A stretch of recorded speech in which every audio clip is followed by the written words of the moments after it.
কোরবানির ঈদে মাংস খাওয়ার সময় অসাবধানতাবশত গলায় হাড় আটকে দুর্ঘটনার ঝুঁকি বেড়ে যায়। সম্প্রতি গলায় মাংসের হাড় আটকে গুরুতর অসুস্থ হয়ে আখি নামের 11 বছর বয়সী এক কিশোরীর মৃত্যু হয়েছে।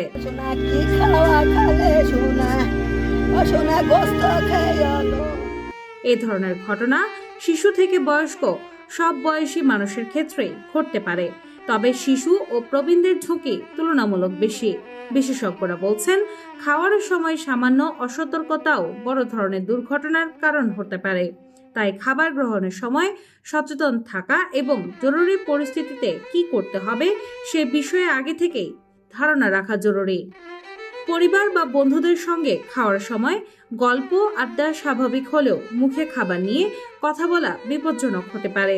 এতে খাবারের ছোট অংশ বা মাংসের হাড় গলায় আটকে যেতে পারে। কখনো কখনো খাবার শ্বাসনালীতে চলে গিয়ে শ্বাসকষ্ট গুরুতর জটিলতার সৃষ্টি করতে পারে। চিকিৎসকদের পরামর্শ অনুযায়ী ধীরে সুস্থে ও মনোযোগ দিয়ে খাবার খাওয়া সবচেয়ে নিরাপদ। তাড়াহুড়ো করে বা একসঙ্গে বেশি খাবার মুখে দেওয়া উচিত নয়। বিশেষ করে হাড়যুক্ত খাবার খাওয়ার সময় অতিরিক্ত সতর্ক থাকতে হবে। শিশু ও বয়োজ্যেষ্ঠদের খাবার পরিবেশনের আগে খাবারে ছোট হাড় বা কাঁটা আছে কিনা তা ভালোভাবে পরীক্ষা করে নেওয়ার পরামর্শ দেওয়া হয়েছে। তেহারি, মাংস বা অনুরূপ খাবারে হাড় থাকলে তা আগে থেকেই আলাদা করে দেওয়া নিরাপদ। গলায় হাড় আটকে গেলে প্রথমে হালকা কাশি দেওয়ার চেষ্টা করতে পারেন। অনেক সময় এতে ছোট হাড় সরে যায়, তবে আতঙ্কিত হয়ে অতিরিক্ত জোরে চেষ্টা করা ঠিক নয়। অল্প অল্প করে পানি পান করলেও কখনো কখনো আটকে থাকা হাড় নিচে নেমে যেতে পারে, তবে গিলতে বেশি কষ্ট হলে জোর করে পানি খাওয়া থেকে বিরত থাকতে হবে।